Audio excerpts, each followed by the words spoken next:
Innal hamdalillah nahmaduhu wa nasta'inuhu wa nastaghfiruh wa na'udzu billahi min shururi anfusina wa min sayyiati a'malina may yahdihillahu fala mudilla lahu wa may yudlilhu fala hadiyalah.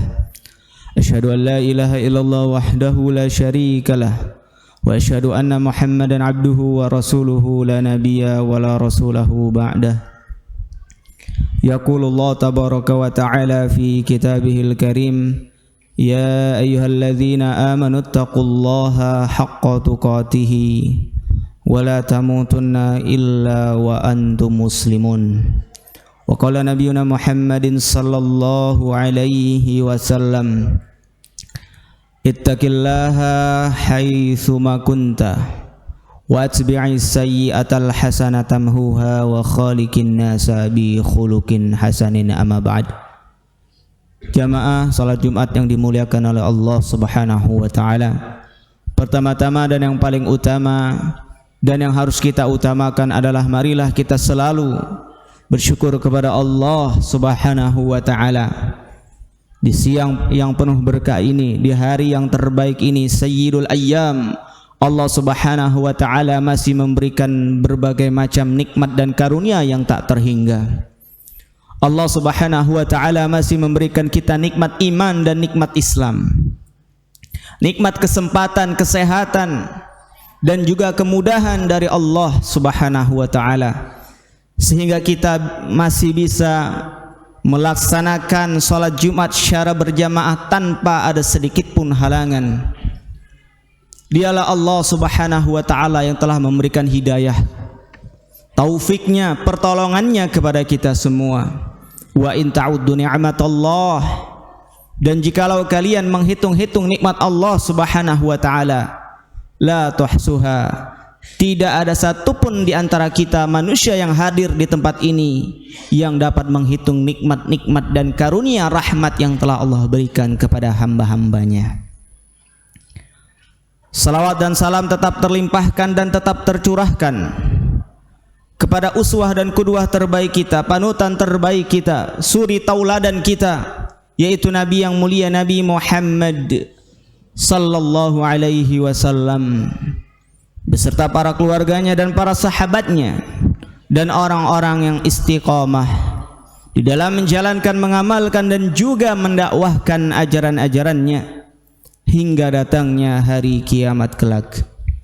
Tidak bosan-bosannya khatib mewasiatkan diri khatib pribadi dan jamaah semua untuk selalu berusaha menjadi hamba yang bertakwa kepada Allah, karena dengan takwa Allah Subhanahu wa ta'ala akan memberikan solusi terbaik dari setiap permasalahan yang kita hadapi dalam hidup ini. Karena dengan takwa Allah Subhanahu wa ta'ala menerima amal-amal soleh kita. Karena dengan takwa Allah Subhanahu wa ta'ala akan mengampuni dosa-dosa kita. Wa tazawwadu, banyak-banyaklah berbekal, banyak-banyaklah melakukan persiapan sebagai bekal kita untuk pulang kepada Allah Subhanahu wa ta'ala. Tapi apa bekal terbaik itu? Fa inna khairaz zadi taqwa. Sebaik-baik bekal kita dalam hidup ini yang harus kita persiapkan mati-matian adalah bagaimana ketakwaan kita kepada Allah Subhanahu wa ta'ala yang kita bawa pulang kelak untuk kehidupan yang abadi di akhirat nanti. Jamaah yang dimuliakan oleh Allah Subhanahu wa ta'ala, Allah Subhanahu wa ta'ala menciptakan kita di dunia ini. Allah Subhanahu wa ta'ala memberikan kita nafas, menghirup oksigen dengan gratis. Diberikannya kedua mata sehingga kita bisa melihat, diberikannya telinga sehingga kita bisa mendengar, diberikannya hati, akal, otak sehingga kita bisa berpikir, bisa merasakan. Tujuannya adalah bukan untuk siang sia-sia. Allah Subhanahu wa ta'ala menghidupkan kita sampai hari ini adalah tujuannya sebagaimana firman Allah Subhanahu wa ta'ala dalam surat Az-Zariyat, wa ma khalaqtul jinna wal insa, dan tidaklah aku ciptakan jin dan manusia di muka bumi ini. Untuk apa tujuannya? Apakah hanya untuk mencari ma'isyah, memberikan kebutuhan yang layak untuk keluarga kita? Apakah hanya untuk bekerja, mengumpulkan nikmat duniawi yang sementara? Akan tetapi wa ma khalaqtul jinna wal insa illa liya'budun. Allah Subhanahu wa taala memberikan kita hidup di muka bumi ini, tujuannya adalah agar kita hanya beribadah kepada Allah Subhanahu wa taala, mentauhidkan Allah Subhanahu wa taala, mengakui bahwa tiada Tuhan yang berhak diibadahi, yang berhak disembah kecuali Allah Subhanahu wa taala semata. Jamaah yang dimuliakan oleh Allah Subhanahu wa taala.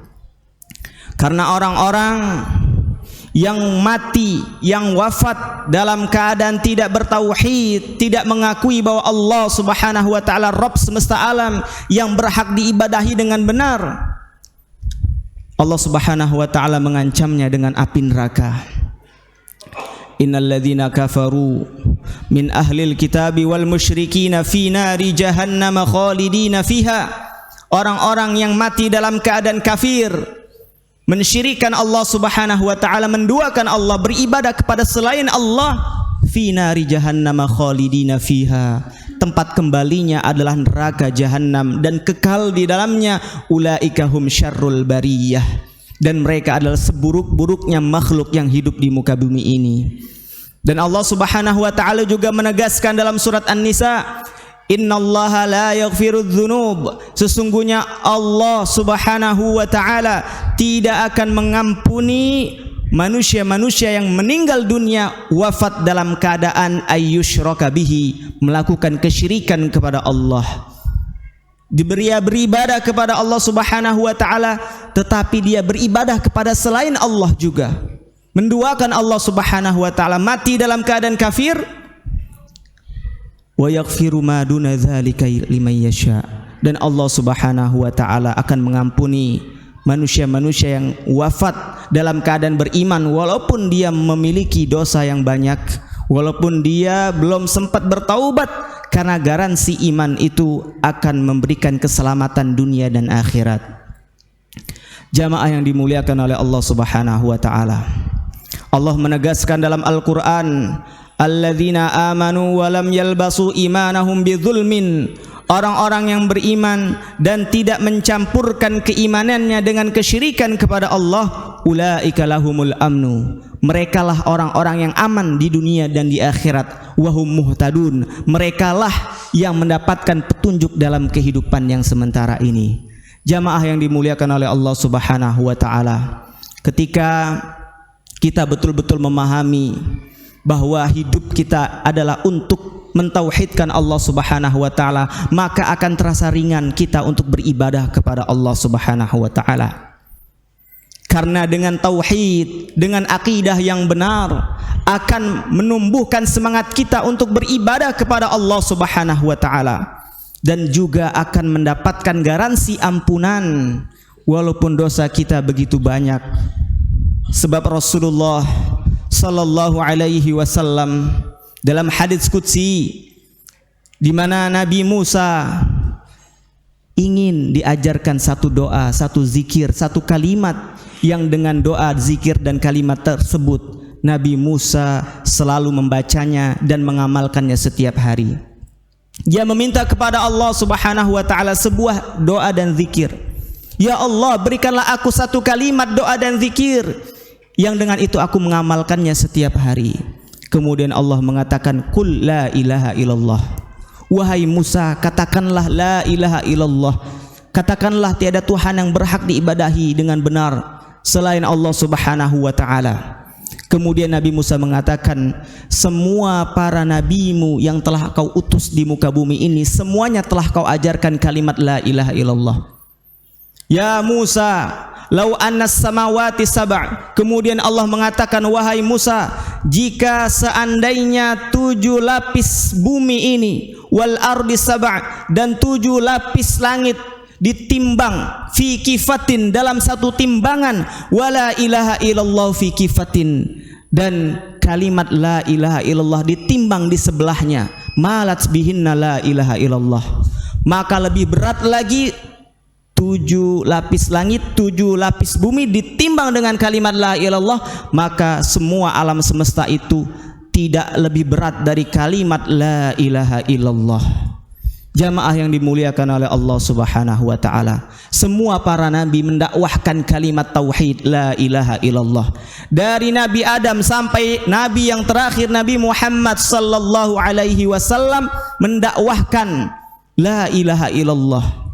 Bahkan Nabi Muhammad sallallahu alaihi wasallam 13 tahun beliau berdakwah di fase Mekah. Yang ditekankan oleh Nabi Muhammad sallallahu alaihi wasallam bukanlah perihal solat yang pertama kali ditekankan, bukanlah perihal tentang haji ataupun umrah, bukan tentang perihal puasa di bulan Ramadan, bukanlah perihal tentang doa dan zikir, tetapi yang diperjuangkan Rasulullah sallallahu alaihi wasallam selama 13 tahun sampai Rasulullah berdarah-darah, dicaci, dimaki, dibuli, diludahi, disakiti untuk memperjuangkan dan menanamkan kekuatan la ilaha illallah di kalangan kafir Quraisy ketika itu.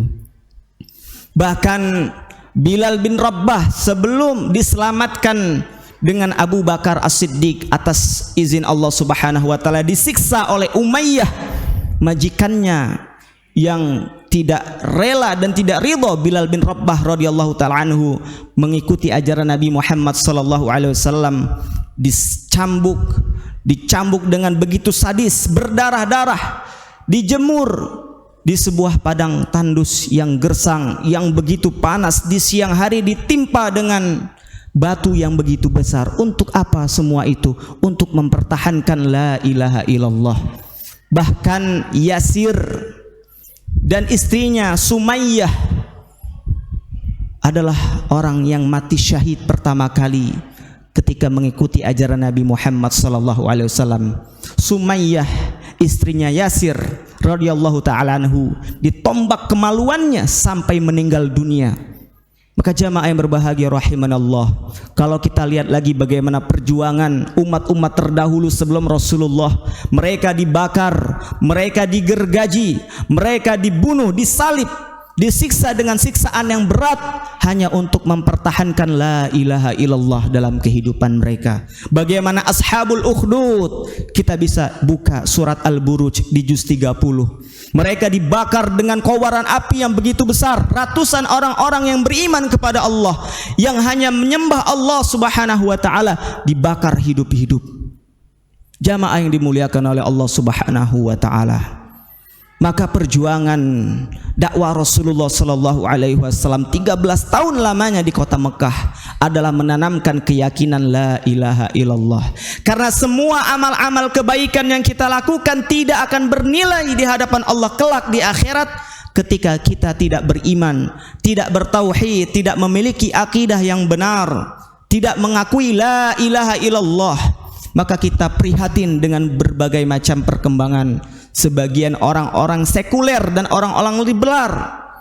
Mereka mengatakan semua agama sama-sama menyuruh kepada kebaikan, tetapi hanya Islamlah yang diterima oleh Allah Subhanahu wa taala. Hanya Islamlah agama yang benar. Wa may yabtaghi ghairal islam dinan, karena siapa saja yang mencari agama selain agama Islam, fala yuqbala minhu, maka selain agama Islam tidak akan diterima di akhirat kelak. Wa huwa fil akhirati minal khasirin, dan kelak di akhirat dia menjadi orang-orang yang merugi. Innad dina indallahil Islam, hanya Islamlah agama yang ada di sisi Allah Subhanahu wa taala. Jamaah yang mulia, Allah Subhanahu wa taala di dalam hadis qudsi telah berfirman. Hadis qudsi ini adalah lafadznya dari Rasulullah sallallahu alaihi wasallam, tapi maknanya dari Allah Subhanahu wa taala. Ya ibni Adam, Allah mengatakan, wahai anak Adam, lau ataitani bi qurabil ardi khotoya, seandainya kalian datang kepadaku pada hari kiamat dengan membawa dosa sebesar bumi, bukan sebesar Bandar Lampung, bukan sebesar Indonesia, sebesar bumi dosa kita bawa pulang ketika di akhirat. Summa lakitani la tusyrika bihi syai'a, akan tetapi kalian datang kepada Allah, bertemu Allah Subhanahu wa taala dalam keadaan tidak melakukan kesyirikan, bertauhid kepada Allah. Walaupun dosanya begitu banyak, begitu besar, la ataituka bi qurabil ardi maghfirah. Allah Subhanahu wa taala mengatakan, maka saat itu pula akan kudatangkan sebesar bumi pula untukmu ampunanku. Ampunan Allah Subhanahu wa taala diberikan kepadanya walaupun dosanya begitu banyak. Maka jamaah yang berbahagia rahimanallahu wa iyyakum, jangan sampai kita mati dalam keadaan melakukan kesyirikan kepada Allah Subhanahu wa taala. Untuk itu khatib setiap hari Jumat selalu membawakan di muqaddimahnya, ya ayyuhalladzina amanu taqullaha haqqa tuqatih. Wahai orang-orang beriman, bertakwalah kepada Allah dengan takwa sebenar-benarnya, wala tamutunna illa wa antum muslimun. Janganlah kamu mati kecuali dalam keadaan Islam, dalam keadaan memeluk keyakinan la ilaha illallah, tiada Tuhan yang berhak diibadahi dengan benar selain Allah Subhanahu wa taala. Barakallahu li wa lakum wa nafa'ni wa iyyakum minal ayati wa zikril hakim wa taqabbalallahu minni wa minkum tilawatahu wastaghfirullahu li wa lakum innahu huwal ghafurur rahim.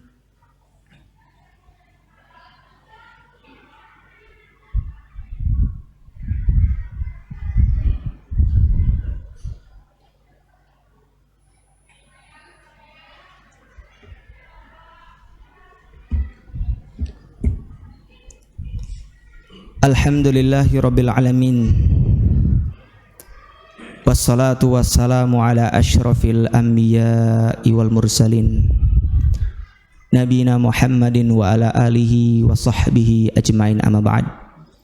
Jamaah yang dimuliakan oleh Allah Subhanahu wa taala, Rasulullah sallallahu alaihi wasallam bersabda, innama bu'istu liutammima makarimal akhlaq. Tidaklah aku diutus oleh Allah ke muka bumi ini menjadi Rasul yang terakhir, melainkan untuk menyempurnakan dan memperbaiki akhlak manusia. Akhlak manusia kepada penciptanya, yaitu Allah Subhanahu wa ta'ala. Maka siapa saja yang masih percaya kepada dukun, masih percaya kepada paranormal, masih percaya dengan hal-hal yang berbau syirik, pada hakikatnya tidak berakhlak kepada Allah Subhanahu wa taala. Karena akhlak yang pertama kali ditekankan Rasulullah ketika beliau berdakwah, mendakwahkan ajaran yang mulia ini adalah tentang tauhid, tentang akidah yang benar, menanamkan la ilaha illallah. Dan itu adalah hidayah yang terbesar. Rezeki terbesar adalah iman dan Islam yang kita dapatkan di dalam jiwa kita semua. Jamaah yang dimuliakan oleh Allah Subhanahu wa taala. Kadzalika yudillullahu man yasha wa yahdi man yasha. Allah menyesatkan di antara manusia siapa saja yang disesatkan oleh Allah, dan Allah pun memberikan hidayah kepada siapa saja hamba-hambanya yang telah diberikan hidayah oleh Allah Subhanahu wa taala. Maka kita lihat Abu Thalib, pamannya Rasulullah sallallahu alaihi wasallam, yang telah berjuang mendampingi keponakan yang dia paling sayang, yaitu Nabi Muhammad sallallahu alaihi wasallam. Mendampingi Nabi Muhammad sallallahu alaihi wasallam memperjuangkan Islam, tapi pada akhirnya tidak masuk ke dalam agama Islam. Ketika saat sakaratul maut, Nabi Muhammad sallallahu alaihi wasallam hadir di sisi pamannya Abu Thalib. Ya ammi, kul kalimatan la ilaha illallah, kul kalimatan uhajuka indallah. Wahai pamanku, katakanlah satu kalimat la ilaha illallah, yang dengan kalimat itu aku akan membelamu, menolongmu di hadapan Allah Subhanahu wa taala kelak di akhirat. Kemudian kata Abu Lahab, atarghabuna millata abaina Abdul Muthalib. Wahai Abu Thalib, apakah kau membenci ajaran nenek moyangmu? Kemudian Rasulullah mengulangi sampai 3 kali, wahai pamanku, katakanlah kalimat la ilaha illallah, yang dengan kalimat itu aku akan membelamu di hadapan Allah kelak di akhirat. Kemudian ditimpa lagi dengan perkataan Abu Lahab, sehingga dalam keadaan sakaratul maut sampai nyawanya hilang dari tubuh Abu Thalib tidak mengucapkan la ilaha illallah, mati dalam keadaan tidak beriman kepada Allah, mati dalam keadaan tidak bertauhid kepada Allah Subhanahu wa taala. Maka hidayah iman dan Islam adalah pemberiannya Allah Subhanahu wa taala. Ketika kita diberikan nikmat iman dan Islam, mari kita syukuri dengan memaksimalkan ubudiyah kita, kehambaan kita, ketaatan kita kepada Allah Subhanahu wa taala. Karena hidayah iman dan Islam bukanlah pemberian manusia, bukanlah pemberian presiden, bukanlah pemberian gubernur, bukanlah pemberian wali kota, bupati, tetapi pemberiannya Allah Subhanahu wa taala. Maka jamaah yang berbahagia rahimanallah wa iyyakum, jangan pernah merasa aman dengan iman dan Islam yang ada pada diri kita. Kita harus memaksimalkan ketaatan kita kepada Allah Subhanahu wa taala. Innaka la tahdi man ahbabta walakinallaha yahdi man yasha. Sesungguhnya kamu tidak bisa memberikan hidayah iman dan Islam kepada orang yang paling kamu cintai sekalipun, walakinallaha yahdi man yasha. Akan tetapi Allah Subhanahu wa taala yang memberikan hidayah iman dan Islam kepada siapa saja dari hamba-hamba yang telah dikehendaki oleh Allah Subhanahu wa taala. Marilah kita meningkatkan iman kita, amal-amal soleh kita untuk pulang kepada Allah Subhanahu wa taala. Wala tamutunna illa wa antum muslimun, dan janganlah mati kecuali dalam keadaan Islam memeluk dan meyakini kalimat la ilaha illallah dengan kuat yang ada di dalam hati kita. Di khutbah kedua ini marilah kita bermunajat, berdoa kepada Allah Subhanahu wa taala dan juga bersalawat kepada Nabi Muhammad sallallahu alaihi wasallam. Innallaha wa malaikatahu yusholluna 'alan nabi ya ayyuhalladzina amanu shallu 'alaihi wa sallimu taslima. Allahumma shalli ala sayyidina Muhammad wa ala ali Muhammad kama shallaita ala Ibrahim wa ala ali Ibrahim innaka Hamidum Majid. Warhamna bi rahmatika ya arhamar rahimin. Allahumma ighfir lil muslimina wal muslimat wal mu'minina wal mu'minat al-ahya'i minhum wal amwat innaka sami'un qaribun mujibu da'wat ya qadiyal hajat. Allahumma a'izzal islam wal muslimin wa ahlikil kafarata wal musyrikin a'da'aka ad-din. Allahumma inna nas'aluka salamatan fid din wa afiyatan fil jasad wa ziyadatan fil ilmi wa barakatan fil rizqi wa taubatan qabla al maut wa rahmatan 'indal maut wa maghfiratan ba'dal maut. Allahumma ighfir lana wa liwalidina warhamhum kama rabbawna shighara. Rabbana hab lana min azwajina wa dhurriyyatina qurrata a'yun waj'alna lil muttaqina imama. Rabbi ij'alna muqimas shalah wa min dhurriyyatina rabbana wa taqabbal du'a. Allahumma khtim lana biqauli la ilaha illallah. Allahumma rzuqna husnal khatimah. Rabbana atina fid dunya hasanah wa fil akhirati hasanah wa qina azaban nar wa qina azaban nar wa qina azaban nar. Wa sallallahu ala nabiyyina Muhammad subhanaka rabbika rabbil izzati amma yasifun wa salamun alal mursalin walhamdulillahi rabbil alamin. Aqimus shalah.